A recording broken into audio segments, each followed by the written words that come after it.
welcome back to Creative Christians. Tim Risto here. Thanks for watching and choosing to make this video a part of your day. This episode marks the beginning of a new interview series that I'm starting up here on Creative Christians. If you're a regular to my channel, you know that in my real life job, I'm a video producer, interviewed probably somewhere around 1,700 people over the decades. So long story short, I've talked to a lot of people on camera. I've listened to a lot of people on camera. And that's a component I wanted to bring to the show. So today, my guest here on Creative Christians is the incredibly talented actor, director, singer, and writer, Robert Davi. Robert has performed in well over 130 films, including familiar titles like Die Hard, License to Kill, The Goonies, Predator 2, Expendables 3, and one of the Pink Panther films, just to name a very few. He's also been in a wide range of TV series, Wise Guy in the 80s, and more recent projects like Paper Empire, among many others. An incredible crooner in his own right that the world has not seen since old Blue Eyes himself graced the world stage. Robert is a wonderful singer. In 2011, he released Davi Sings Sinatra, On the Road to Romance, a great collection of songs sung by Davi. That album went on to number 6 on Billboard Jazz back in the day. In addition, over the years, Robert has written articles for Breitbart, been a contributor to Fox News, and been an outspoken supporter of conservative political issues and values. Robert is a Catholic Christian. We're going to talk a lot about that today. And he's also, quite honestly, one of the kindest actors that I've ever had the pleasure of meeting. Warm, charming, and down to earth. He's also the epitome of a great storyteller, and I suspect we'll hear many great stories today. Robert, welcome to the show. So nice to have you here. It's great to be here, and thank you for having me, Tim. Born in 1951, raised in Queens, Italian background, Catholic. That's a classic mix right there. What was life like growing up for you in New York? Well, I was born in Astoria, Queens, as you say. And at 5, we moved to Long Island, to Huntington, Dix Hills. So my recollection of those days, the early days, up until I was 5, I just remember a few incidents. But we lived in an apartment building on 31 29th Street. It was, I remember a nursery school I went to that I tried to escape from and hung on the fence. My hand impaled itself when I had those fences that went like this with the hard, and I have a scar to prove that. I tried to escape to the chagrin of my parents and the nervousness I was hanging there. And then I remember going to getting my tonsils out. The first time I got, what was it called? Mask. The laughing gas? Not the laughing gas. They didn't have that. They had something, yeah. ether. Oh, ether. That's right. Which I resisted because the smell into your lungs was just so upsetting. And then I remember waking up and getting to eat all the ice cream I wanted from my tonsillitis. And I remembered chickens that I had. I had little chickies that were hatched, and I put them in the water and then put them in the oven to dry. And my mother panicked because, thank goodness, she caught me in. I had my grandparents living in Astoria, of course, in Queens. I remember that. I remember the basement of my grandfather. I remember the barbecues he made and the wine he made. And, I remember the family get-togethers. And then we moved at 5 to Long Island, and we still continued that. But it was when you're younger like that, you don't see the issues that are happening around the world. Right. So you don't really understand the turmoil that may be happening around you, especially if you're perhaps isolated from that, from within your family. But I do remember my grandfather being murdered at an early age. So violence and that kind of thing was a wake-up call that could happen. And a family of faith. We went to church, very devout family. And Queens had Walken's Bakery. That was Christopher Walken's family's bakery down the block. And, Oh, yeah. Cool. And Nice. met him then years ago. And anyway, so it was just a very nice community, Astoria, Queens, back in the day. Yeah. And then we moved to Long Island. I understand your father was in the Knights of Columbus. Is that correct? Well, yeah, my father was a Knight of Columbus. Knight of Columbus, yeah. And his father actually enlisted in the U.S. Army infantry for World War I, critically wounded 3 times. Wow. Got an oak leaf cluster and 3 Purple Hearts. And then my dad enlisted, and he was a Knight of Columbus. And the family was a family of assimilation. They spoke Italian because they came from Sicily and Naples, both sides of the family. But it was speak of the English. Speak of the English. They had the broken accents, but the idea, this was America, and you had to assimilate. And we were demanded to, or we were encouraged to, and to assimilate and to learn and to love this country, unlike what we find today, which angers me deeply. Yes. What we're seeing. Yes. Is the loss of what America meant to people. Right. And hopefully we're getting back to some of that again. Well, I hope so. I don't know how, I just heard what happened in Paterson, New Jersey. I don't know if you know about that. Yes. I heard briefly about that, yes. Yeah, there are certain things that are happening around and that you wonder, look at I since we're talking about it in kind of a roundabout way, in 2013, when I lived in California for 47 years, and they had a nativity scene there in Santa Monica on Oceanfront for 60 years. The nativity scene during Christmas. And the city council voted to take it down because it was a religious display. And yet you have what's happening in Paterson, New Jersey, with the call to prayer, and it's a Muslim city now, which is fine. I don't, look, at people have to pray and but Christmas was vibrant when I was a kid. There was Christmas. There was the celebration of it. There was a beautiful aspect around it. The decorations, the Merry Christmas, the shows that were on the air, and it's been dissipated to some satanic cult that's around, taking away, and not letting people of faith express their faith, but yet other faiths can be expressed, and certain faiths are being attacked. And that, to me, is not the America I grew up in or understood. Right. Oh, so true. Speaking of that, since you brought that up, were there any particular Christmas traditions growing up for you, faith related, perhaps around the Catholic Church, that still stick in your mind today? Oh, yeah. Around all the holidays, especially now we're in the middle of Lent, not eating meat on Fridays, Ash Wednesday, the celebration of Lent, the prayer during Lent. Other religions have their prayer and fasting time periods and stuff like that, but also the Advent and when you have the anticipation of the birth of our Lord. You have the Rosary that was celebrated. It was just filled with the tradition. For Christmas, we had the Feast of the Seven Fishes, for instance, where the mother would make 7 different types of seafood, of fish, and that was a big thing. The Christmas Eve Mass that you would go to. That was a ritual. The Mass was in Latin back when I grew up, which I think was a wonderful thing. And you had the smell of incense in the church that I felt exorcised or got rid of evil and a certain kind of negativity. There seemed to be at least when I think about the growing up, and people say, like the good old days, and then they want to couch that as being out of touch in a way. But it wasn't out of touch. There was more respect. There was prayer in school.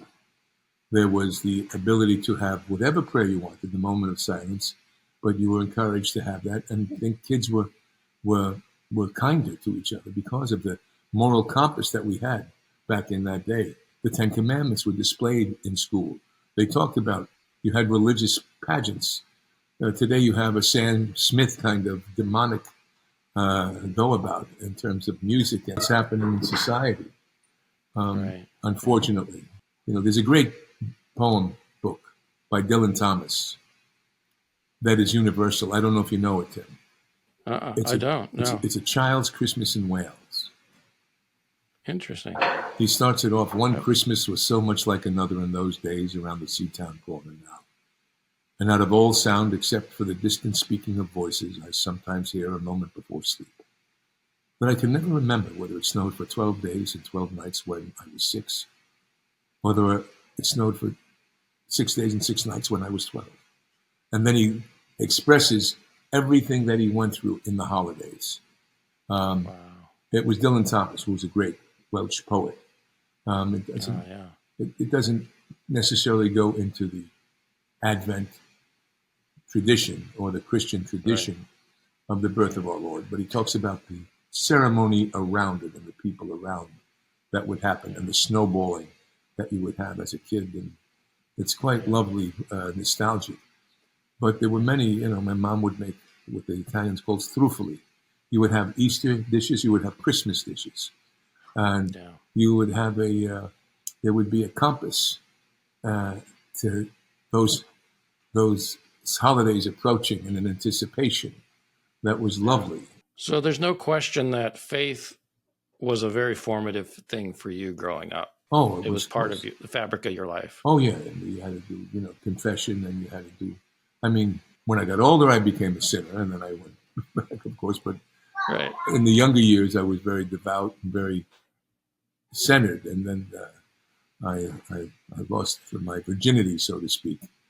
And had your wandering in the wilderness, right? Yeah, I wandered in the wilderness. Yes. Yeah. It had me, but always very, very connected to my faith. Still, you know what I mean. It wasn't like it was a total wandering thing. It was just that I was weak in the flesh, so to speak. Right. Yeah. I think we've all been there at various points in various ways. Yes. Let me get back to family quick. Well, actually, first of all, you did play football in high school. Is that correct? Yes, of course. Yeah, it was a terrific football. You were a offensive guard and defensive tackle, if I understand correctly. Yes. Very cool. Was that an extended period of time or kind of short? I know that was kind of your transition ultimately to get into performing arts, correct? Yeah, well, I think the Lord had an effect in that in some way because there's a few things that happened. I had gone to public school in the beginning, Candlewood Junior High School and Half-Hollow Hills Elementary School, till they built a Catholic school. And then I went to St. Sterling Methodius Catholic School in Deer Park at the time. And then in high school, went to Seton Hall High School, which was a prep in Patchogue, Long Island. And they had a marvelous football team and a marvelous program. It was great education. And I went to Seton Hall and got on the varsity team as a freshman and played offense, defense, my whole football career. Got the Raymond J. Barbuti Award, most promising athlete on the Eastern Seaboard. Nice. And it's a funny story because I was playing football and I was also doing dramatic interpretation through the Forensic League, the National Forensic League and the Catholic Forensic League, where you would have original oratory, you'd write your own speeches, and also dramatic interpretation. So I would be doing the acting and the pontificating in some way. And I was winning awards, first place, New York State solo competition. And then I used to sing at home. And I was in the shower at Seton Hall High School after football practice one day. And the shower had such a great echo chamber. And it was just, after working out hard, you know what I mean? The water. Right. And I would sing. And one of the kids came back into this. He says, "Robert, what? Sister Gabriel Jordan wants to talk to you." "About what?" "She heard you singing in the hall. She wanted to know who it was." I said, "Don't tell her." He says, "I did already. She wants to talk to you." So now I said, "Tell her she really wants." So I put a towel around me and cracked the door open like this. And I says, "Yes, sister." She goes, "Is that you singing?" "Yes, sister. I want you to come to Glee Club."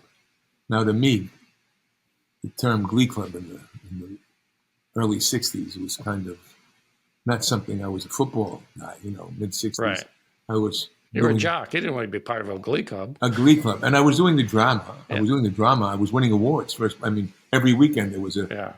come on a Monday from the tournament. First place was Robert Davi, first place, So I was kind of, anyway, I said, sorry, sister, I'm very busy with these other things. And then she called my mother, you call an Italian mother. And she knew that I was singing at home because I would sing along to the records and make a lot of noise to my father's chagrin at 10 o'clock at night because he'd want to get to sleep because he had to wake up at 5:30, But I'd be singing along to Mario Alonso records and Caruso and the old wind-up stuff. And my mom says, go ahead, try it. You never know. So I did. I tried the singing. And you liked it? Well, there were 3 or 4 guys, and the rest were all Irish, Catholic, Scottish, English, Norwegian, whatever they were, girls in the school. Right. I figured, I said, from football to now this, because it was a co-ed school. I said, oh, interesting. So that kind of, my pride and my. So anyway, I joined it, but it was also for the enjoyment of it. I kid around with. Yeah, absolutely. With that other thing. That's very cool. And then won first place New York State solo competition for that. How was Hofstra and that drama experience that you got there? How was that formative for you getting started in acting? Well, I knew I wanted to act. And I was reading, of course, everyone of that generation. Marlon Brando was the apex of actors. Olivier Brando. My parents loved it. My dad came to Hollywood after World War II to want to be an actor, actually, singer. Well, and my mother had some kind. They never did anything to pursue it, except my dad did get headshots, but they loved film, and there was that inspiration. I was reading everything I could about great acting, Brando, everything I could about acting. Diderot's Mask of Faces. I mean, I was already hungry. And then Hofstra University had a freshman theater arts core program in conjunction with the Yale School of Drama. And they let you, if you got into this program, you could immediately start your major. You didn't have to do all these electives and then get into your major. So it was a terrific program with a lot of Yale teachers and professional actors and, some great program. I got into that program. And they had a replica of the Globe stage. That's why I chose Hofstra. I could have gone to many different schools. I only picked Hofstra because when I was in high school at Seton Hall, we had gone to see the Shakespeare Festival they had every year, and I loved language and Shakespeare and whatnot. And so I did go to Hofstra, full grant, but I had been reading about Stella Adler, who taught Marlon Brando, of course. And I was focused on wanting to study with her at one point, and also the Actors Studio with Lee Strasberg. And I read everything I could and understood everything I could. And to a certain extent, until one of the head of the drama department said, go and work. You're ready to work, You're thinking of getting an MA or MFA or something like that, And I went to Manhattan right after Hofstra and started to study with Stella Adler immediately. And that was an amazing experience. But Hofstra gave the literature and materials and hands-on because you had to be part of the whole crew. And they had a good group of people there, tremendous people there that taught us. And I got a different education from philosophy and other things. Stella Adler, I still remember seeing her in, I think it was one of the Thin Man movies from back in the day. I love those movies. And so I remember her. I don't remember if she had a bit part or a little bit larger part, but I remember that name from that. I think that was my first exposure to her. And amazing talent. Oh, she was her family. There's a book about her father and mother called Bright Star of Exile. Her father was like the genius of the Yiddish theater. And he's the first one to translate the classics from Tolstoy to Shakespeare into the Yiddish theater and bring classics to the Yiddish theater. They were doing melodramas and other things, but he had these classics, and he was a towering figure. And she was a young actress from that era. And they were from Odessa, actually. Russia. They were Russia. And they went from there to England, and then from England to New York, and started the Unix Theater there. Very big success. Okay. And she had a brother, Luther Adler, who was a tremendous actor. And at a certain point, Stella was doing a lot of Broadway. She also married Harold Clurman, who started the Actors Studio along with Lee Strasberg and Cheryl Crawford. If people want to get a real... I studied with Adler, I studied with Lee, I studied with Robert Lewis, with Harold Clurman, with Sandy Meisner. I have I'm probably one of the, in terms of the differences of those techniques, which all sprang from the work Stanislavsky did at the turn of the century of the 1900s. And then when he came to America with the Moscow Art Theater, it affected the cognoscente of the theater at that time and inspired them. And then Stanislavsky, there's a whole story about why there could be another episode, why the breakup of the group theater and what happened there. I know another thing about Adler that I just happened to find out while researching for you too, is that there's actually an archive of her letters and correspondence here in Texas, in Austin, on the campus of University of Texas. They've got an archive there of some of her letters and correspondence. So, what is she talking about? Do you know? Have you dipped into it? I don't know. I've not seen it, but now that I'm aware of it, I may have to check that out. I'm just kind of curious about that. Yeah, I had letters from her, and I was very close to her.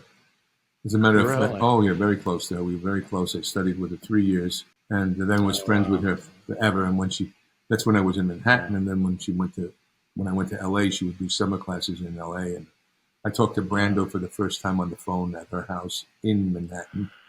Oh my gosh! And she was a brilliant, inspiring teacher, and we would have discussions, intimate discussions about the group theater and about also the the communist infiltration in America.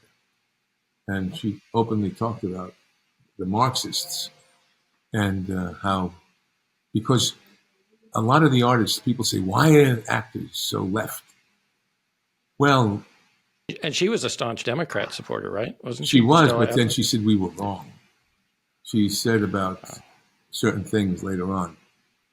To me, she admitted we were wrong. Because as you know, Reagan fought that difficulty in the 40s, with, who was it? Ida Lupino's house. I don't know if you know that story. No, I don't know the story. I know who Ida Lupino is, but I don't know the story. Ida Lupino was like the Meryl Streep of her day. She was an actress, director, very big, very known. Barbara Stanwyck was a very strong supporter of conservative values, as was Frank Capra. Capra, I would have suspected, but I wasn't for sure on that. Okay. Yeah. Oh, yeah. Capra was a conservative his whole. Now, that's why his films, and he was the first.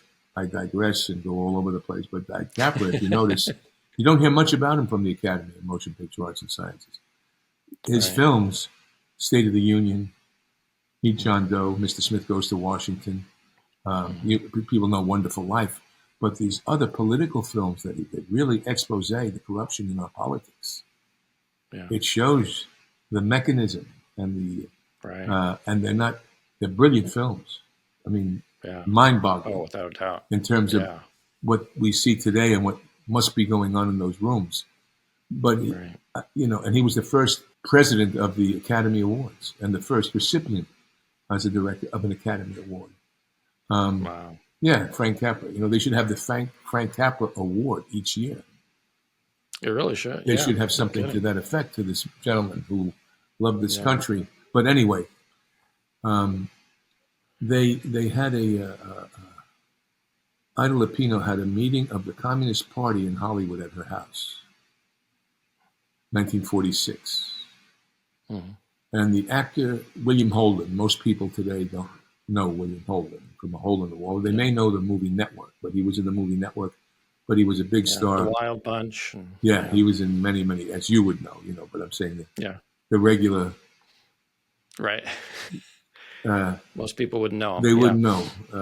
But he was in Network. And he told Ronald Reagan about this meeting of the Communist Party in Hollywood that was happening at LA.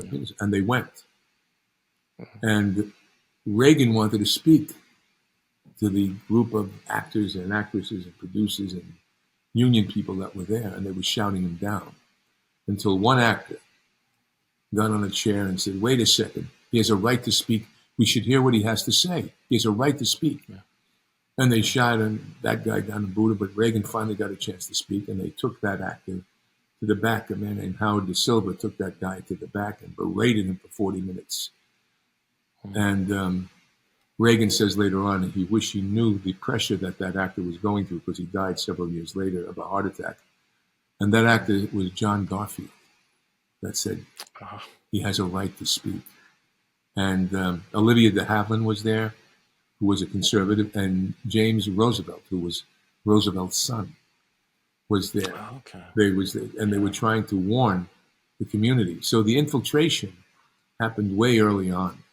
They put more money, as they, from the Venona Project and other things. They put more money into America, into changing minds in America, which is still part of what's happening in terms of as we see in our society. Yeah.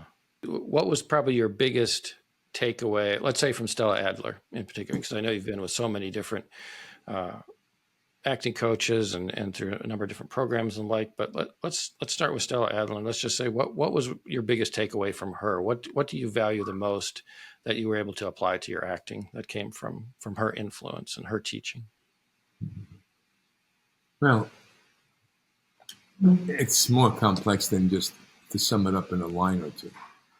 Right. But the whole technique was based on two aspects: work on oneself and then work on the part. And there's techniques of doing both. Yeah. And the working on oneself is that if you lie on stage, it should offend you. And to be a concerned citizen and to understand issues. So as conservative as I might be as an actor, as a personality, and as against abortion as I might be, you have to be able to believably take the opposing point of view and argue it as vehemently as you do your personal beliefs. Yeah. That's some of the ability of an actor to be able to do that. Whether he chooses to do that or not is something else. But to be able to incorporate in yourself a philosophical ideology of why this is more important than that, or why. But beyond that, it's script interpretation, and some of it is just it's again, the truth in art is in the given circumstances, and it's the use of your imagination. The difference between Strasberg, which was frustrating to the group theater in the initial stages, before Adler went to Stanislavsky in Paris and spoke directly with Stanislavsky. The theater of the turn of the century in America was, "How are you, Jeanette? How's it going today? How's everything? Wonderful. It's good today. It's good to see you. Yes, it is." And they had this melodramatic way of speaking, and there wasn't until Brando comes along and Stanislavsky, the Moscow Art Theater, and they were looking at this souls, living souls.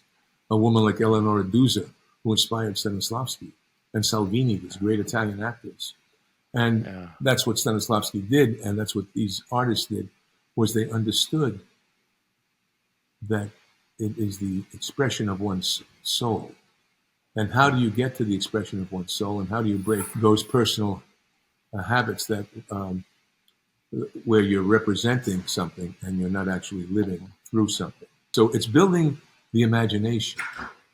And Lee used to do the effective memory exercises. Of course, Stanislavsky's early works concentrated on emotional recall, sense memory, effective memory. Those things are good in itself. But a lot of actors in that time period don't fully understand that, what's going on. It takes them out of the truth of relating to the human being that they're talking to. And communicating with. And a script breakdown. And there's so many different, the psychological action, the physical activity that goes along with it.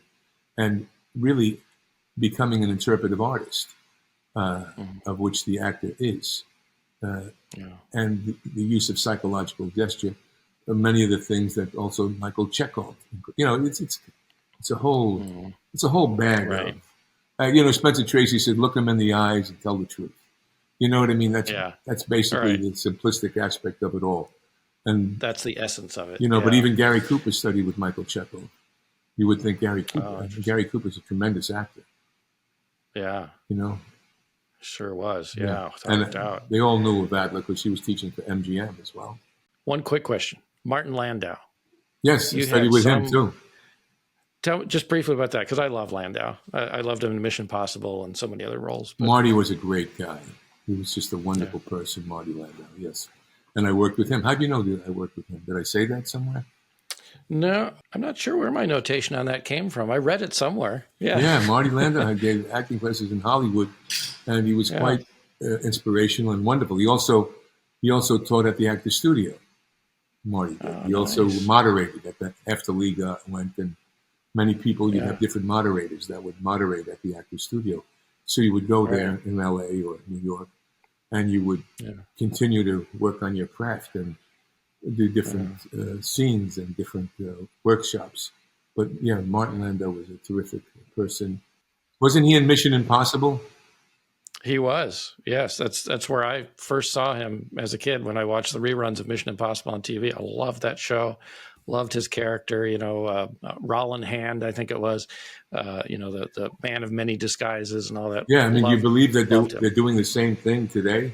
And Yeah. those films are terrific. Tom Cruise is doing a wonderful job with those films. Oh, yes. I love that series. I'm looking forward to the new one coming out, I think, this summer. Yeah, I think it's May or June. So to kind of tie in film and singing here for a minute, I know in '85 in the Goonies, you played, was it Jake Fratelli, this opera singing kind of baddie character. And of course, the Goonies, that was a Richard Donner directed film. And I think Spielberg wrote the story for that. That's kind of become Chris Columbus wrote the screenplay. Chris Columbus wrote the screenplay. Thank you. And so that's kind of become a cult classic in many ways. There was no opera singing in the script. There wasn't. No. So how did that? Because I know you've got an opera connection. Well, I studied opera at Juilliard with Sam. Well, exactly. With Dan Farrow. I studied with Samuel Margulies, so with Robert Merrill. My first guy. So were you responsible for that ending up in the film? Yes. Yeah, the Nuns got me my first opera teacher, Michael Signorelli on Long Island. The Nuns said he has to study, and they made sure I studied opera, and because I had this voice, and they were wonderful. What an education! But what made me think of it was, first off, I'm in this movie with all these kids, and pirate ships, and treasure, and I go, okay, here we are, me and Mama Fratelli and Joey Pants, who played Francis, my brother, in the thing. And I go, all right, so we're the bad guys terrorizing these kids. And I always like to endow every character, even if he's a villain, with something that an audience can relate to. Yeah. And at the same time, I felt, okay, this is like an opera, this whole movie. With the kids, it's like some kind of insane opera. And there was a scene where Sloth, the brother who's deformed, John Matuszak played him. Mm-hmm. Mm-hmm. And Jake is supposed to go down in the basement and with a tray of food, take the food to Sloth and put it down. And just as Sloth goes to reach it with his hands, I move it away with my foot. So it frustrates him, and he's chained and he can't move it. And I said to Donna and Spielberg, it's so banal. I says, and I was already thinking of something. I says, what if, there's the term, sing for your supper. What if it's listen for your supper? What if Sloth is the only one that'll listen to me? Mama and Francis won't let me sing. But when I feed Sloth, he listens to me sing, and then I give him the food. But this particular time, as I'm singing, he starts to scream because he's too hungry. And it frustrates me, and then instead of putting it down, I say, see, look at the feast I made you. See the feast, you're ruining it. And that was all improvised. And then Stephen, as we did some other sequences, when Chunk comes to the car, he says, sing to him. And I had to make up a little riff off of Madame Butterfly from song. And it became a thing. Piece of the film. Yeah. That's pretty cool. A lot of that stuff was improvised, yeah. Well, I hear they may be working on a sequel to Goonies. I don't know if that's... Yes, they have a writer for it. They said Warner Brother has a writer. That Spielberg is going to produce it. They don't have a director yet. Lauren Schuler Donner, who Dick was wonderful. Richard Donner was wonderful, and she's going to produce. And I had mentioned off the cuff, I hope because I'm a conservative, they won't like not put me in there. You know what I mean? And we'll see what happens. That would be awesome. Well, I'll have to get an update from you on that down the road. So kind of getting back to singing here quick, I know you got involved with a vocal coach. I know this might have been a little bit later, or I should say more recent in your career, but Gary Katona, is that right? Yes. I directed a film and wrote it, co-wrote it, called The Dukes. Yeah, I want to talk about that too. And I sing one song in that film at the very end. And everyone says, why don't you sing? Why don't you sing? And I go back to singing or do some singing. And I thought about it. And I then said, you know what?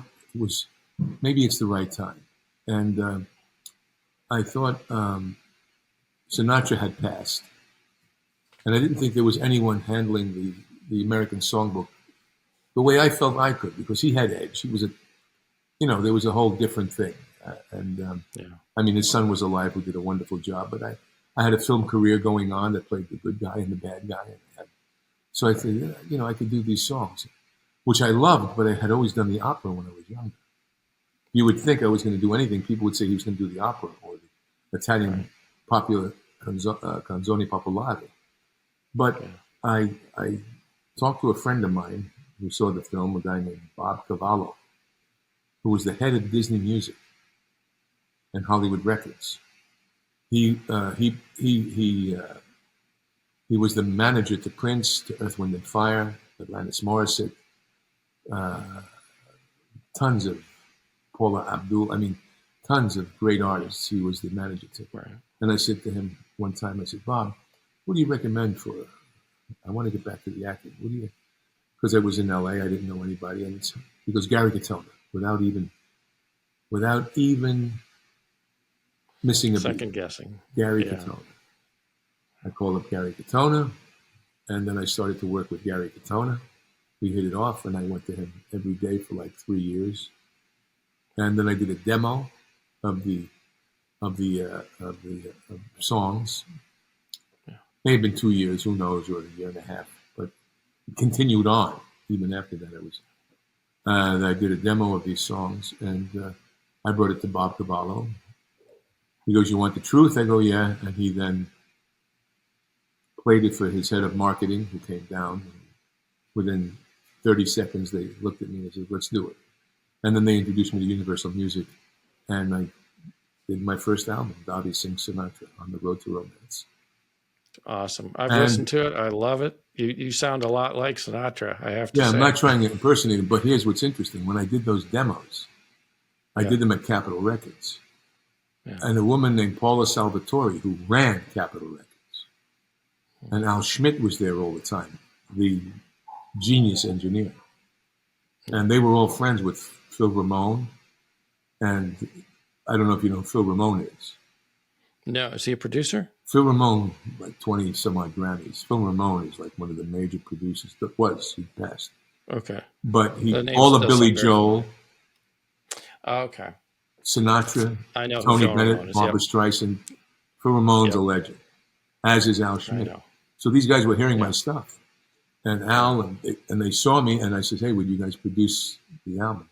And a guy named, my friend, who did some of the arrangements, most of the arrangements for that first album, Dan Wallen, who recently passed, who was another Academy Award-winning kind of engineer guy, brilliant guy. And we then did the album, and it went to number 6. And then Quincy Jones came to my show. And, so that kind of gave, I always wanted to do, like, when I wanted to act, it was like, who's the best? Stella Actor Studio, Strasbourg, Chekhov. Yeah. Singing, who's the best? I didn't want to go to, it's just the uncompromising aspect of wanting to work with, as an actor, I've compromised a lot of stuff. I've done some C films, B films, A+ films. You navigate a career, Tim, over the years. Right. Exactly. You You work for a reason. Yeah. And part of it's to put bread on the table. Absolutely. You got kids and life and everything else. Well, speaking of Frank, you met Yes. Frank Sinatra on your first film, correct? Yes. Contract on Cherry Street. Contract on Cherry Street. Yeah, that was, and we became friends. What was that like? You got to realize that Sinatra, in an Italian household, there were two figures, the Pope and Sinatra. Of course, you had our Lord in that voice, but I'm just saying, Right. you had the Pope and Sinatra, and not necessarily in that order. And because Sinatra was, for the Italian immigrant who was called lower and dirtier than the Negro in 1906 in the New York Times, there were more lynchings, which was just the anniversary of it, March 14th, of a bunch of guys that got lynched in New Orleans. Yeah, that the largest one-day lynching. And Sinatra was the first artist to come out against anti-Semitism and racial bigotry, besides being Picasso's contribution to the music that he gave us. And so you're listening to that, and you're understanding that, and his movies, he was towering figure. And your parents, think of your parents, think of this, Tim. You got a kid who wants to be an actor. Nobody in the family is an actor. Nobody is in Hollywood. Nobody has any roots to that world. Right. But he has this dream. And he looks like me. I don't look like Tyrone Power or Brad Pitt or one of those cats. You know what I mean? I have a rugged, I'm a rugged guy. You got the tough exterior. I got the tough exterior. So you say to yourself, how does that translate? Well, I was studying with Adler, and she said it was a 3-year commitment, and then you could audition. Right after we finished in May, I heard about this film that Sinatra was doing for the first time in 8 years. He was coming back to film. His mother's favorite book, Contract on Cherry Street. And I had made a bunch of friends, actors and stuff, and I had gotten fired from my waiter's job at Fiorello's. Which is a funny story. I got fired from there, and it lit a little fire, a little nervousness under me, And I was working with an agent. In New York, you did freelancing with agencies, and I had one agent. Was Mort Schwartz and Barry Moss, who was the head guy, who became a big casting director later on. And I said, Sinatra's doing this film. What about getting in on it? He said, we did. We submitted it, but Sinatra's using all his old friends. It's all cast. And just on a whim at that moment, I said, where's the office? He goes, Fifth Avenue, a couple of blocks from here. But they were on 56th, between 7th and Madison, or something like that. They were close. And this was on Fifth Avenue near Tiffany's. So he gave me the address, and I went up to there. And I went through the guard. I said, hello. And I said, Cherry Street. He goes, 3rd floor. And back in that day, it was okay. Nowadays, you have to have, not so easy access. So I went up there, and Nick Tenbrook, that's who did my arrangements in the first album. Oh, okay, gotcha. Nick Tenbrook. Gotcha. And now Nick I have Tenbrook. And now I have arrangements by Chris Walden, multi-Grammy winner, and also some of Nick. And the last ones I did with Phil Ramone. Anyway, to digress. But so what happened? I'm sorry, when it came to me, I had to tell you. No, exactly. Yeah. You know how that is, right? I do. Every day. Okay. I know how that is. So now what happens is I go, and there is a woman behind the desk and one sitting on the desk. And I go, I hate to intrude, but I understand you're casting Cherry Street. I was told it's all cast, and I went like that. And they looked at me and they said, not quite. You have a picture and resume. I said, I don't want to be that presumptuous. They said, bring one tomorrow morning. I said to myself, well, screw that. I'm going to bring one. I'm going to go back now. Right now. Come back in 10 minutes. So I said, okay, thank you. And I left and went to the agent, give me a picture and resume, came back, went up to the guard, and they were in different positions behind the desk. I said, why wait? And they left. Yeah. That was on a Thursday. They called me on the Friday morning. Then I have a pocket full of quarters back then to put into the machine. They didn't have a cell phone. You had actor phone, a number that you would call in. They'd say, all right, Columbia called, or, so-and-so called, or this happened. And so I called, and it said, Columbia called. And they said, call them right away. I did, and they said, come right now and pick up a script. I went. It was before noon. They said, come back at 6, read these scenes. Go to the park, study them. Okay. I did. I went off, I read the scenes, I rehearsed, I did that. Came back in, read the scenes, and I see, there's a character that's throughout the whole film. Not a huge part, but two brothers, the Sinatras, Nicky and Tommy Sinatras, two Greek brothers. I says, wow, this is, but it's kind of interaction with Sinatra. We have a big shootout with Sinatra. Car chase, whole bunch of shit, some fun stuff. And so I go, anyway. So I do the thing, and usually an actor leaves the room and quietly goes off, and the door opened up right away. Don't leave yet. Now that's two things. Either they want you to read a different character, or they have a direction to come back in. She came back 5 minutes later. She says, what are you doing this summer? I said, you tell me. And she said, 99% yours. We'll call your agent on Monday.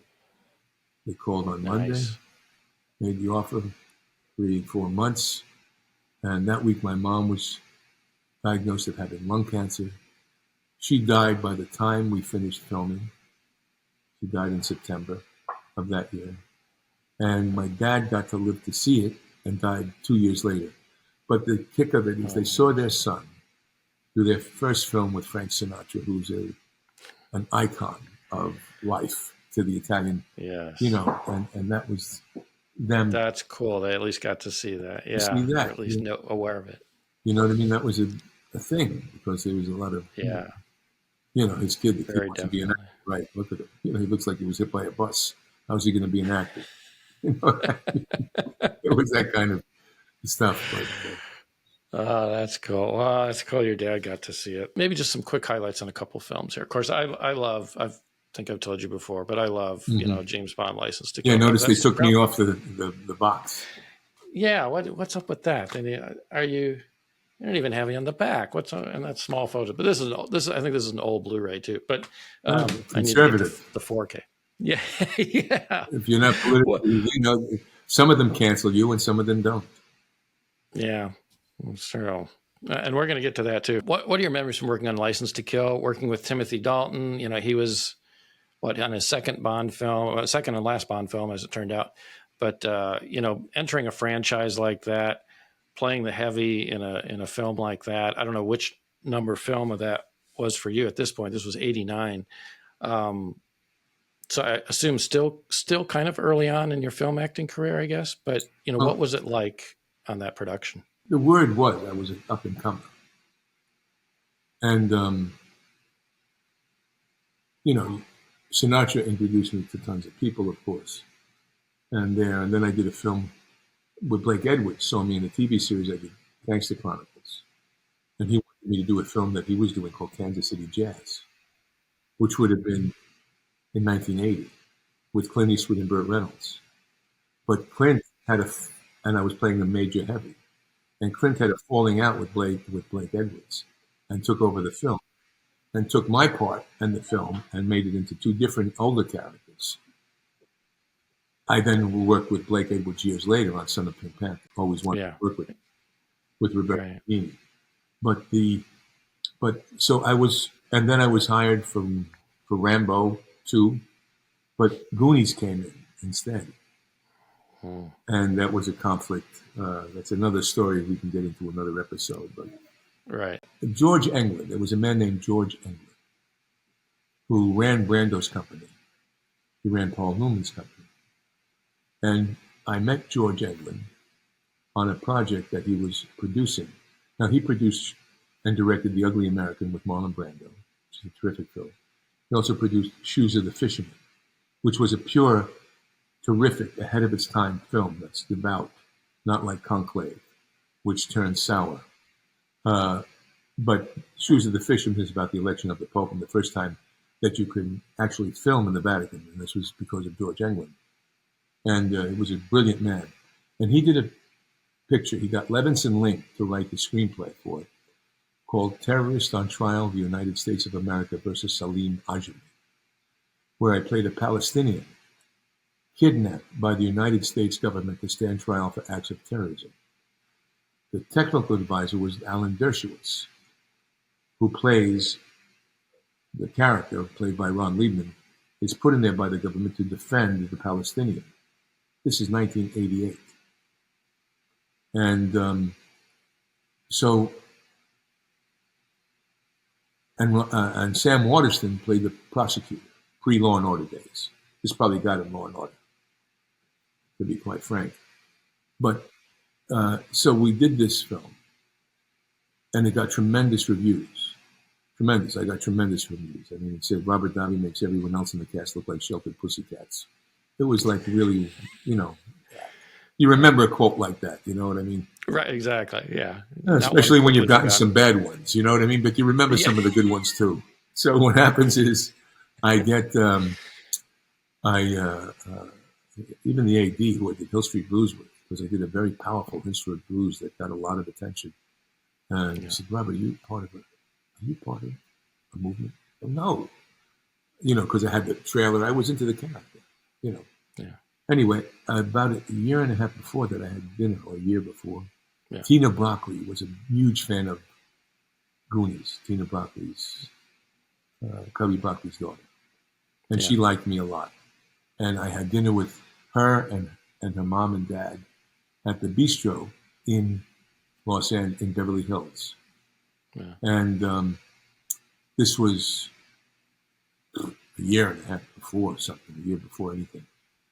And anyway, so I guess because of that, and also Cubby Broccoli was born in Astoria, Queens.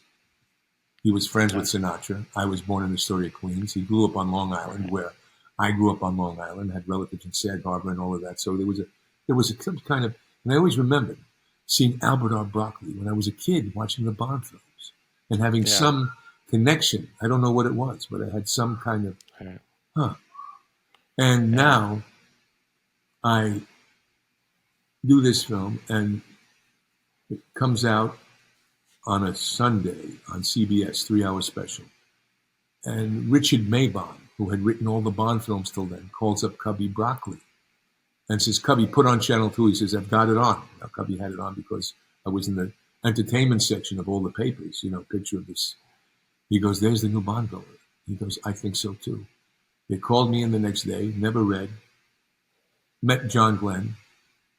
Then there was a meeting with me and Timothy, no reading, nothing else.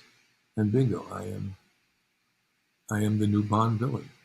And Cubby said, there's going to be a lot of noise around it and stuff. We're going to go through but you're going to be it. And I remember at some point, all the agencies were pulling all their guys, a lot of people want to do it, of course. And I was really, known but unknown still.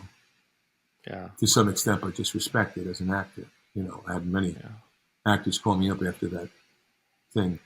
And he said, 3 people in the world could do that, what you did in that. We were very complimentary. But now what happens is I get the part. And the MGM, Tony Thermopoulos at the time, was getting a lot of pressure. A lot of people saying, and Sinatra and Cubby were having a conversation. And both of them said, giving it to the Italian kid, meaning me, you know what I mean? Because whatever they were saying. So it was funny how it all came about. That's interesting. And Timothy was great. Timothy and I started, the laugh in that scene when we first meet? He comes to Isthmus and we're in the casino. I think so, yeah. And we start to laugh. Yeah. We look at each other and I mainly remember how terrorizing you came across. Oh, really? But I remember the laugh. Yeah. Anyway, we had that moment we had in real life, you know what I mean? So we looked at it and we were both, I was a huge Bond fan. I understood Casino Royale. We both had talked about how Bond and the villain are mirror images of each other. Yeah. And how we wanted to do that. How I wanted to be Sanchez, but as the villain as Bond, and he would be the Bond as villain. So we would cross over at certain. That's why loyalty is more important to me than money. And Wow. yeah, it was just Timothy and I got along great. I did Michael Wilson. There was a writer's strike, and then Michael Wilson took over. He was wonderful. Barbara was wonderful, although I was, you know, I teased a lot. There were a lot of practical jokes on the set. And John Glenn was terrific to work with. What a great guy he is. Great human being. He'd done a lot of Bond films. And he had done a lot of Bond, and he liked humor. He liked pets. There was a moment where I have that iguana on my shoulder. Yes. And we're shooting the scene. And John goes, he's watching the scene. I hear him go, it's terrific. Look at his eyes. Everything is in my eyes. He close your eyes. What's wrong? I'm just express something. And I'm hearing this, and I'm thinking, you know, my ego is going, oh, it's wonderful. And I cut. And John comes over. He goes, it's absolutely fantastic what you've done. And he doesn't look at me. He looks down at the iguana. He goes, look at this. He's so terrific. He's a natural actor. I said, oh, my God, John. And he burst out cracking up, laughing. You know what I mean? We all love Upstaged by an iguana. Upstaged by the iguana, who didn't like Felisa Soto. But they asked me to test all the actresses around the world for the girlfriend for Sanchez. And I did that, but I played Bond. They didn't want me to do Sanchez because it's like, you know, it's not, but it's Bond, James Bond. And I got to do Bond, and we're watching these 16, 17, 18 auditions from different actresses. Yeah. And me as Bond, after Bond, after Bond, after Bond. And John well, Robert, I hear they need a new Bond again. So. Well, no, this was back then, but no, I know, yeah. But John did look at Cubby. He says, Cubby, you know, Robert would make a terrific Bond, and Cubby says, I think so too. And that was I was much younger then, but I mean, it was said in jest, and I said, yeah, thanks. He says, no, many true things are said in jest. You never know. But anyway, it was. I had my moment, cool. And John Glenn says this on camera in an interview. Yeah. You know, this show is a great deal of it is about looking at Christians who are talented in, you know, different creative fields and how faith informs our creativity. So how has faith for you, and you look across, let's just, you know, everything of your career, how has faith informed you in your acting, in your directing, in your singing, just in your creativity? How has that informed you going through your career so far? Well, first, as a human being, is the most important aspect to it. As I said, my mom and dad died young. My grandfather was murdered. I had a sister who was murdered by her ex-boyfriend. He was 20. There was a lot that someone could shake their fist at God and say, why God? I never did that. And then when I was talking about my high school days playing football, and I got ill right after junior year, and I was dying in the hospital. And prior to that, there used to be a gentleman called Joey Lamangino, who used to be blind, who was blind, not used to be, was blind, and couldn't smell, who would go to San Giovanni Rotondo in Foggia, Italy, to visit with Padre Pio and go to confession with Padre Pio. And my mom and dad would take me to these rosary meetings, and he would show slides of Padre Pio. You do the rosary and Lady of Fatima and talk about faith. I'm a young kid. And now I'm in the hospital. Doctors don't know what I have. I went from being 240 and playing football and winning awards to 165 pounds, and the doctors not knowing what I have and basically wasting away 3 or 4 months. And I said to my mother, do you think you can ask your friend Sal and Mary Ann DeRosa, who knew Joey Lamangino very well, if he would ask Padre Pio to pray for me, to see. And they did, and he said yes. And there was a telegram sent by Padre Pio, pray blessings, I'm no doctor, and a pair of rosary beads, which we received, and I got, and I prayed on them. And then a week later, the doctor, Dr. Eugene Teich, in Huntington, said to me, to my mother, on a Saturday morning, said, Mary, If you told me your son would be in this shape a week ago, I'd say only a minute. Now, he didn't know about the rosaries, he didn't know about Padre Pio, but me and my mother. And Joey Lamangino, don't forget, when he went to Padre Pio and went to confession with Padre Pio, I know the film Cabrini, they did a nice job with Cabrini. Mm-hmm. But Yes. when they went to Padre Pio and he would go to confession, Joey, Padre Pio, now St. Pio, would say to him, what about this and what about that? You examine your copy. And the most intimate, and this is legendary about Padre Pio. And when he blessed him on the forehead, Joey had not had a sense of smell for his life since he was 11 years old. And it exploded in his head, the sense of roses that Padre Pio exhumed from his wounds, from the stigmata. He had the stigmata, and which was examined by doctors. Pope John Paul made him a saint because Pope John Paul would go to Padre, and many very interesting, very devout holy men. But Padre Pio said to him, you will receive new sight to Joey. So that experience for me, and then the nuns even saying you were saved for a reason, and that changed me now to go into the arts. I then focused on the arts and not in the sports and the music. And I still think that there's more I have to uncover as an artist or as an actor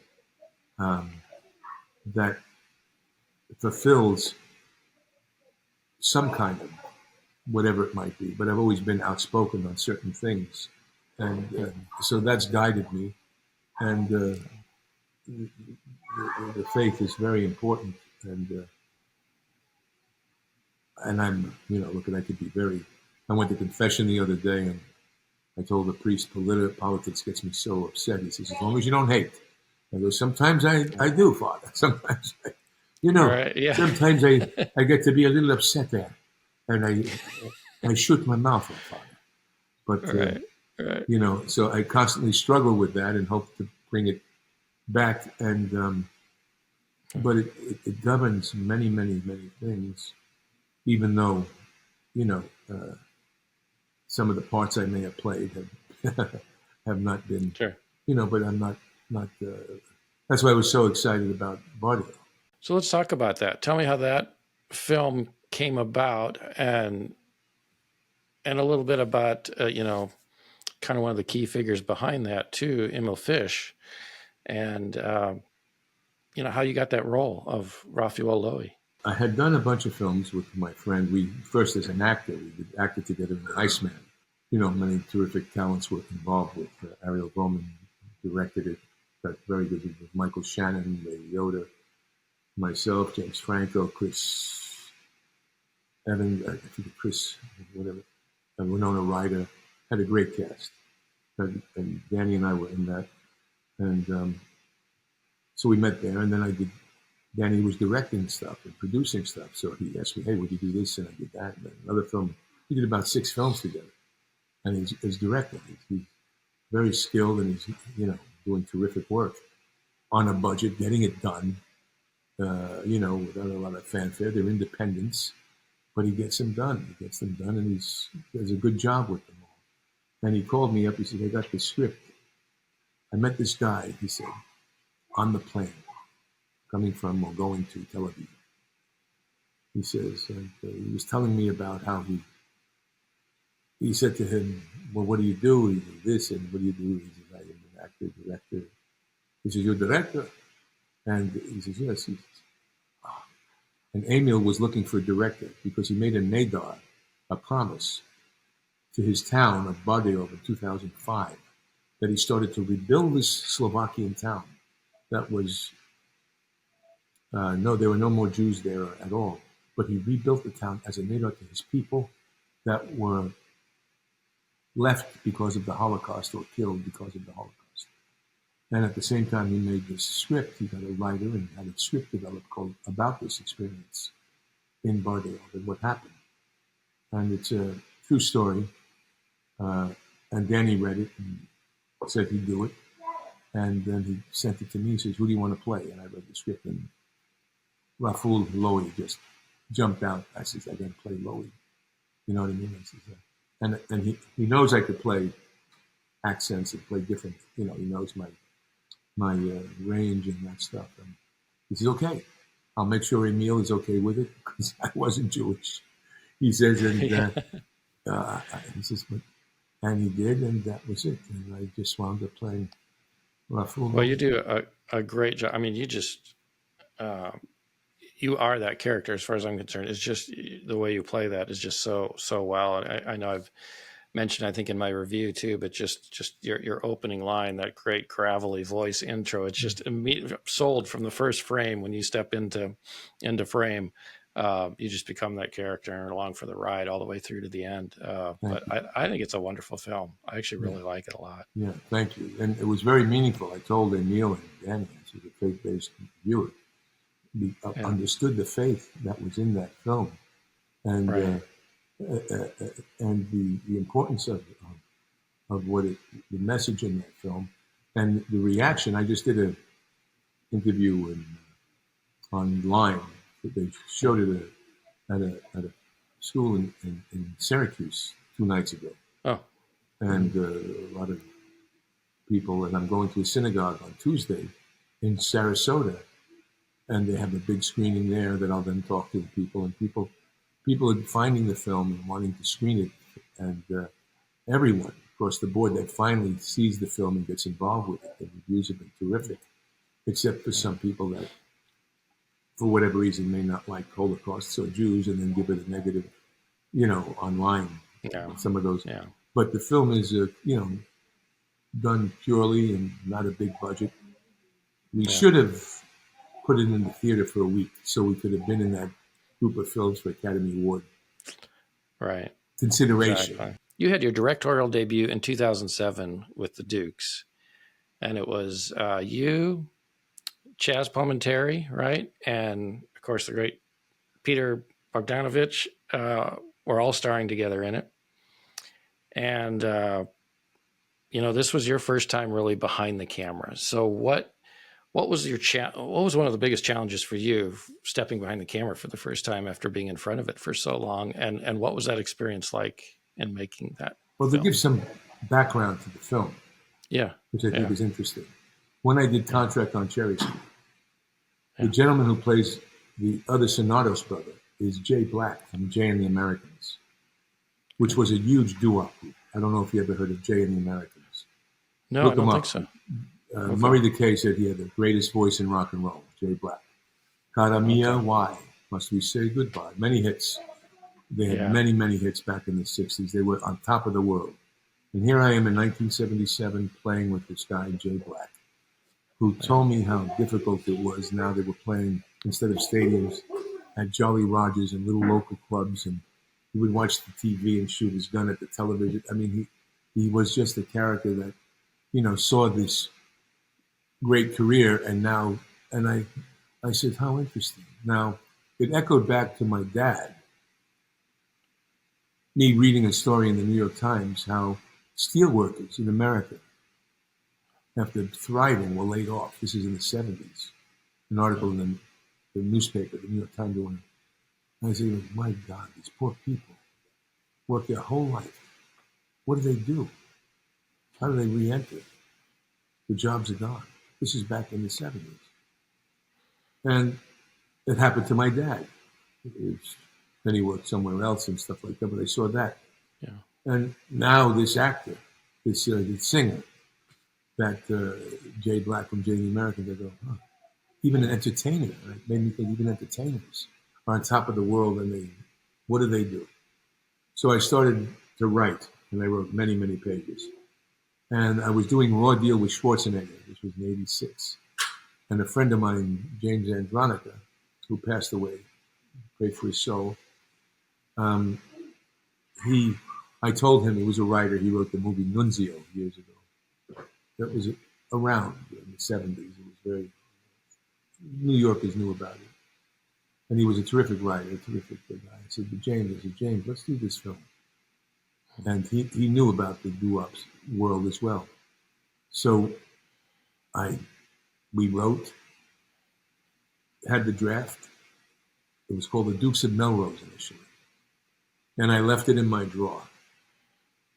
This is in the 80s, 86, 87, 88. And I did articles about it, the Dukes. And a friend of mine in the 90s, or no, in the late 90s, 2000s, somebody that I had never met read an article on me and saw that I had this script that I wanted to direct at some point. And I was introduced to him by a mutual friend. And I said, I want to do this film, The Dukes. And I told him about it. He says, I'll raise you the money. Frank Visco and John Paul DeJoria and Bob Byers and a bunch of these great friends of Frank's who became my friends and some that were my friends. We raised the film, the money. And then I approached Chaz, approached Peter, who loved the script, and Ilya Baskin, who's a terrific actor, playing Murph, and a comedian that I knew, Frank Visco, and Melora Hardin, who was in The Office, and other Bruce Whites, who was in Hill Street Blues. Oh yeah, yeah, and right. And then Roy Campanella, Joe Campanella. Joe Campanella, yeah. Joe Campanella, who was thrilled to play something he never played before. You know, an Italian. Yeah. I can speak Italian. Yeah. You know, and it all came together, and then I got the cast, rewrote the script again, and started to film. I got my line producer, because it's pre-production. It's the most important. That's where you save money. Shot the film for like $900,000. Wow. Finished it, and then put it together and showed it to my investors. I says, we could finish this up now, but I want to put music in. The music I want, and I want to be this, and I want to be digitally. I shot it on Super 16. I got the locations for free. I got the cameras for free from Panavision. The head guy in Panavision plays the guy that redesigns the restaurant for us, the silver-haired guy. In the film. Which, by the way, those locations, there's some great locations in there. I'm not familiar with all of them, but I love, like, I'm thinking of the little, little eatery that you guys are at outside. That actually happened in Venice. Really? Where Chaz leads to the Tooth, the magazine stand. Those are real locations, because I lived in Marina del Rey in the 80s. Nice. So I knew all these locations, and in my head, great locations. When I was doing this, I wanted these guys to be there. New York is there. Yeah. So and I just filmed. It took me, I did several weeks of prep. I got, the first thing is Al Ruddy, who recently died. I don't know if you know who that is. No, I don't. Albert R. Ruddy. Albert Ruddy produced The Godfather. He produced $1 Million Baby. One of the legends of all time, Al Ruddy. Oh my gosh. And he phenomenal. Was a great friend. We were great friends. And I said to Al, hey, I'd like your advice on this. Would you consult for me on the film? Davi, he talked like this. How's it going, Davi? Everything's good. All right, let's do this here. And Al was tremendous, all right? And first thing you need is a cinematographer. You're going to use Michael Goy. He's brilliant. Most important decision you can make. They just did a film for me. And so I wound up getting Michael Goy, walked all the locations with Michael, told him the equipment I wanted, the camera moves, all of this stuff like that. I knew ahead of time, how I wanted things to done. And bingo. Right. And so then I screened it for the guys. The guys loved it. I had 70 people, 90 people in the theater with Q&A. And then I said, we could close shop, or if I do the music I want, we need a couple of $100,000 more. Mm-hmm. And go ahead. And got the music I want, put it in, all that. Yeah. And then did a digital intermediary, blew it up to 35 millimeter. Then hired a company to release the film theatrically. Yeah. I showed it to some people, some distributors like Paramount and other guys, and they said to my people, look, at this film is a little gem. He says, if you put $11 to $15 million in P&A, it'll bring you a return of over $60 million, at least. He says, because it has that. Blah, blah, blah. But at that time, that's a little hefty for guys. Yeah, it's a little hefty. Right. You know what I mean? Yeah, it is. So it was. So I went the festival route. Yeah. And showed it to a friend of mine, who then gave it to the head of the the Rome Film Festival, International Film Festival, Piero de Tassis, Okay. who's now the head of the Academy Award in Italy, the Italian Oh, wow. Academy, Piero de Tassis, great friend. She loved the film, and she put it into the premiere section of the Rome Film Festival. Yeah. And there it got a lot of other attention, and it got into the Monte Carlo Festival of Comedy, first time director and best screenplay from Ettore Scola and Mario Monicelli, two of the genius giants of Italian cinema and comedy. Because this was a tribute to Italian comedy, Big Deal of Madonna Street, anything else like that. Yeah. So, Yes. and the It's French a funny film. Yeah, it's very cute, and it's a message in the ravioli. Yeah. As I say, it's these guys getting back to what they love. Right. I love it. It's heartwarming too. It's got a nice ending to it. It's kind of a character study in some ways. You guys just these kind of quirky characters, and not necessarily quirky, but just you old guard guys trying to come back and make it happen. It's life, right? It's yeah. I love you and is it the tomato suit? Is that the yeah? There's some great scenes in there. It's just funny. And again, that came from my stories with the frustration that Jay Black used to have. Different. Oh yeah. How do we create that kind of humiliation? Somebody that's been on, and now they're doing whatever they can, and the manager Peter Bogdanovich is still trying to help them in some way, and it becomes just worse and worse and worse. Yeah. And it's so funny. And even I've never seen a film that had Ash Wednesday on it. You know what I mean? Ashes. Yeah.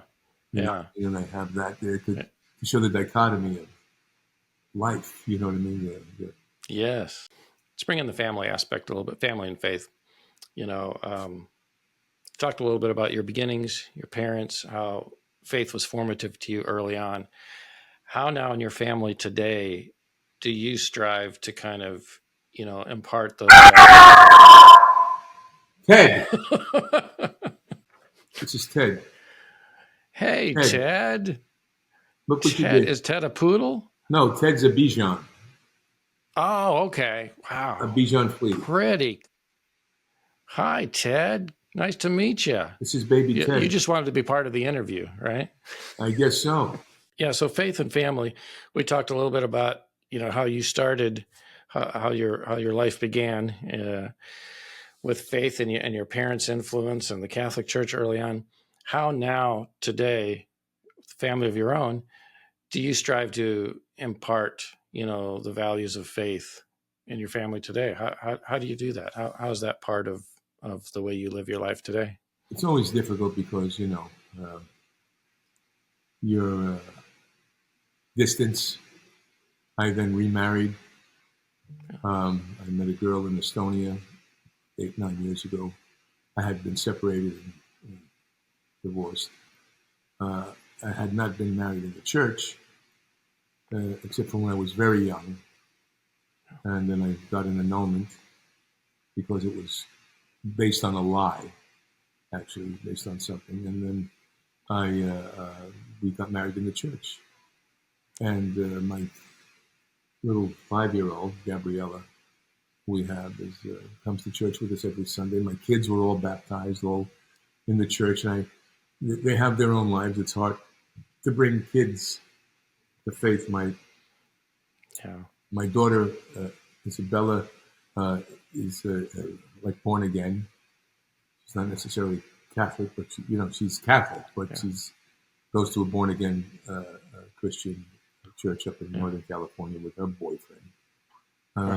But it's a difficult process to try to commandeer everyone's thing. My wife, Diana, converted to Catholicism. She was from Estonia. Look, we go to church every Sunday. We go to confession when we have to, and pray every day, sometimes more than others. But it's always the apex of, it's always in me. It's in me. It's.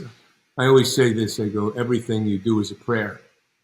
Now, sometimes my habitual humanity and just being human, it's just what that is. And how do you circumvent that? You just don't let it overtake you. We're all sinful. We all fall short of the glory of God. We're all looking for ways each day to kind of maintain that faith, to stay grounded in our faith, Yes. and How and do you, seeking forgiveness in daily renewal. how do you navigate, the life that we're all Yeah, looking at and praying for our own absolutely. salvation and the salvation of everybody we know, Yeah, our family yeah, members and stuff. And it's not easy, and especially if you're a volatile human being like myself, that can be volatile. I can be very sweet, but I have a an explosive or sure. sarcastic, and part of it is the New York state of mind, I think, and you grew up like that, and you Yeah, tease, and you have to understand. But basically, we're all brothers and sisters in the eyes of God, yeah. Amen. Yeah. and it's upsetting to see, some of the loss of what our country at Mhm. one time understood. Your film, The Dukes, opens with a voiceover where you say, in 1963, we were on top of the world. Times change. How have times changed for you since you started in this business, since you first stepped onto the screen with Frank Sinatra way back when? There was a deeper sense of community. Uh, there was a lot of because there was more equal conservative people that were expressive. You had Johnny Carson, who would be able to, he would call out the homelessness on Hollywood Boulevard. He would be able to call out that Gavin Newsom isn't doing such a good job. He would call out the crime. He would be recollected of that. But today, you have The View, you've got MSNBC, you've got Fox News, you've got other areas, and you have a deceitful um, political body that doesn't. It's like, how do I see it? You had guys that spoke up. You had, the Ronald Reagan conservatives, and you had a bunch of actors that had above the marquee names that were conservative, that kind of pulled the compass a little bit, that was going left a little bit more toward the center instead of being crucified. And so there was a difference there. Um, Nowadays, you get blacklisted. I'm sure there was that back in the day, but it wasn't because you loved the country. It's because you were seditious toward the country. You had a different agenda. Now we're going to get political, but based on whatever anybody's point of view might be, of course. Have you experienced some of that blacklisting yourself? And Yes. as kind of part of that question, did you start like as a Democrat at any point and then become conservative, or have you pretty much been conservative throughout your life? How has that been for you? At a certain point, apolitical. I just didn't like injustice. I was Yeah. always, um, I guess we were Kennedy Democrats at one point, but my uncle was a Buckley conservative, and we would always have political conversations in my house as Yeah. kids, me and my cousins. And what was interesting is that we never condemned anybody from their beliefs. We could disagree, Right. but there Right. was there were two genders back then, which Yeah. is a surprising thing to me that we get Oh, I know. that we have to. Now, I say anyone can live how they want. I've been in entertainment my whole life. In the theater, Yeah. in the '70s, I Right. met all kinds of people that, maybe uh, had a different proclivity towards whatever it was that may have, but I never, I would always respect their point of view. You know what I mean? Hey, if Yeah. you want to live Yeah. like that, it's okay. That's your thing. Yeah. That's not for me. questioning some of the basic elements of life, like gender, and trying to make that a reality. It is. It's just kind of amazing, and amazing how quickly it seems we got here too. It's Well, a it little was bit shocking. incremental. If you look at it, the signs were there. Even if you look at some of the old films, there's a thing, classic reels, that I watch. Yeah. And I watch some of the old films, I go, wow, look what they were putting in. Even subtly, what they were moving toward back then. And how that shapes culture going forward. Of course, that's the whole idea of it, is to shape culture, to shape, a certain kind of acceptance. Yeah. Certain kind of acceptance. And you say, how do you... But I have more of a... And that's what that nature is. What I find more frustrating is those conservatives. There are tremendous talents that are powerful in the conservative movement, right, that don't speak up about certain things. Right. They're making money off of things, off of whatever it might be. But instead of saying, you know what, let me provide some cover to this guy here who's been outspoken. And I selfishly talk about that because it does affect me. I don't understand it. I don't understand how, if you have if you understand what's happening to the talent in somebody, and there's some that do, but that there's no protection. There's no one saying, you know what, I'm going to speak up, or I'm going to hire this guy, even though he's being blacklisted from the left. I believe in what his politics are, but I'm going to hire him. And there's some that won't do that. They won't do that because it may be exposed to them. Well, that guy's a little fringe because he's much more outspoken than anyone else. It's all good to support the troops. I do that with Homes for Heroes and many other organizations. And it's all great to do prayer and all of that. It's wonderful to do that. And it's great to have your own tequila, and great to have your own hamburgers, and great to have everything else. You know what I mean?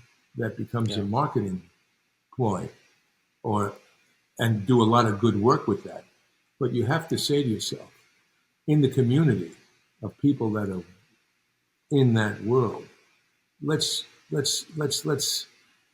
provide some kind of we know that they must be going through something, and there is either they're not cognizant of it, or they're just so myopic, or it just is what it is. Frank Sinatra, when he knew an actor was suffering or blacklisted from back in the day, or whatever it might be, that guy would get a call, get a job, get a thing from, not even knowing it was from Sinatra. Yeah. You know what I'm saying? That has there's something lacking. And I say this because there was many people, not me, there are many others that have had a difficulty in. I mean, I directed the film My Son Hunter. How much more do you put your cojones on the table? Yeah. And it was a good film. Yeah. You know what I mean? It's not I bet you got some backlash. No, yeah. That was 2022, wasn't it? That was not too long ago. Not too long. No, it was before that. Yeah. No one agreed there was a laptop even. They were saying the left reviewed the film saying it's a total lie because there is no laptop. But everything in the film was true. Right. And the film is a satire, a satirical piece, and it got some great. The Epoch Times gave it a masterpiece review, satirical masterpiece. Other publications gave it that, but it didn't go. It didn't get the attention from the conservative movement, and some it did. You know what I mean? Some did, but not enough. You know, there is a certain thing where if people talk about it and people respond about the film, it helps it, you know. What advice would you give fellow creatives, especially maybe Christian creatives, who are stepping out into their craft now today, be it acting, directing, singing, writing, even you've done writing, any of those creative industries, what kind of advice could you give somebody starting out today, now that you've kind of got this this lifetime of experience behind you? Not that you're done yet. I don't mean to suggest that, but you've got this lifetime of wisdom and experience behind you working in these industries.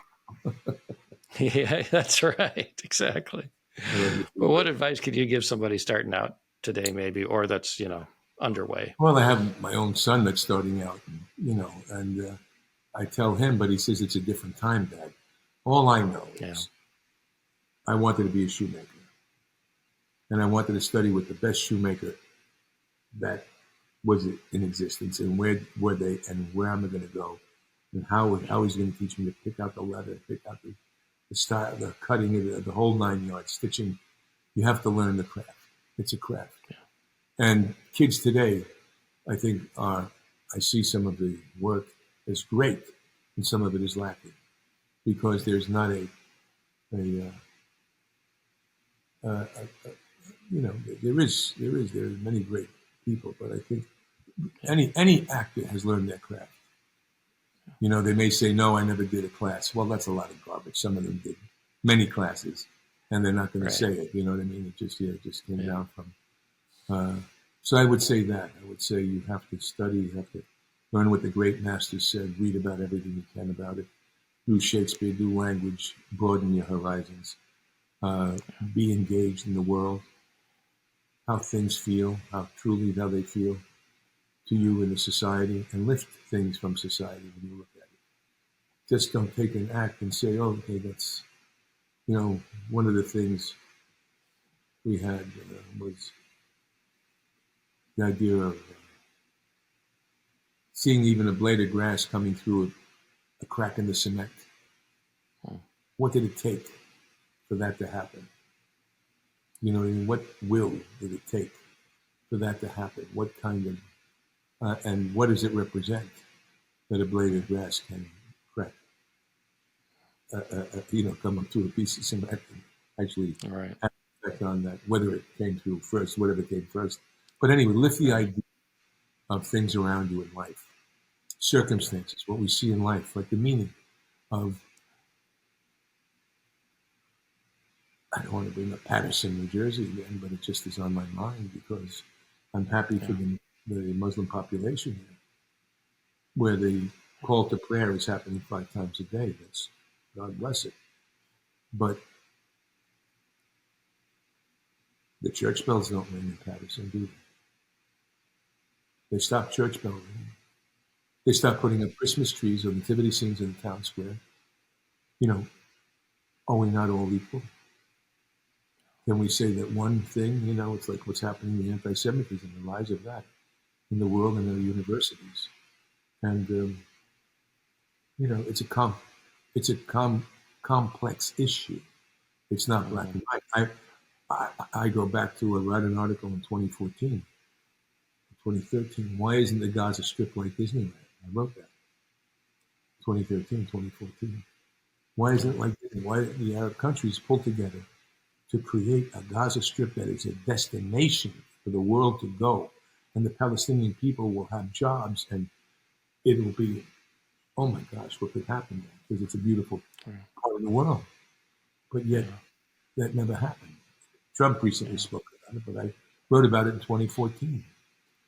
I wrote about when President Obama took away the name Mount McKinley. He said it's Mount Denali. And I said the caution of what that is. So the artist has to understand science in society. And what does it mean? It was like a nice act. Okay, the locals wanted it to be called Mount Denali. Well, they called it Mount Denali. This was given to McKinley, who was a conservative, who created the gold standard and tariffs and did towering achievements for America. And they named Mount McKinley after him. I wrote about this. And Trump recently, my writings have affected quite a few people. If you look at my writings on Breitbart, they have ahead of the time. Yes. Anyway, so you say to yourself, you have to see events as they take place and lift them to a conclusion of where could it lead, where could it go, Yeah. Well, Robert, last thing I got today, I just want to ask you about, because I know you've had a busy day today. So just tell our audience here briefly, what was kind of special about today? You had a nice event to start the day today. Yes. Well, my wife, Diana, is from Estonia, and she became today an American citizen. She was naturalized today.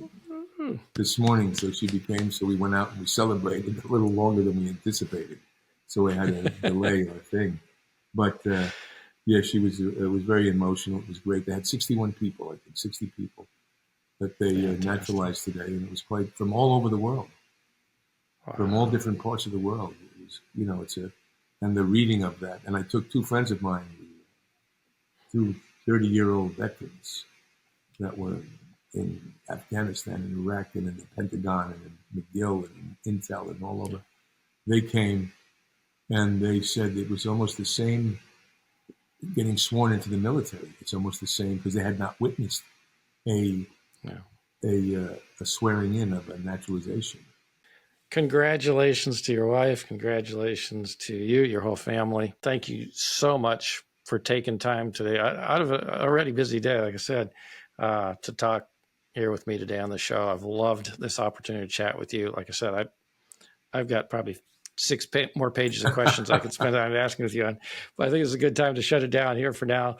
Let you go on and get some rest tonight too. But thanks, Robert, so much for sharing about this, sharing about your faith, about your career, love for film. It's just been a joy to sit and chat with you. Well, thank you, Tim. I appreciate what you do, and I thank you for reaching out and for being patient, as I had to keep pushing based on the celebration that went on today. That's all right. No problem at all, Robert. Thanks so much, and God bless. God bless you.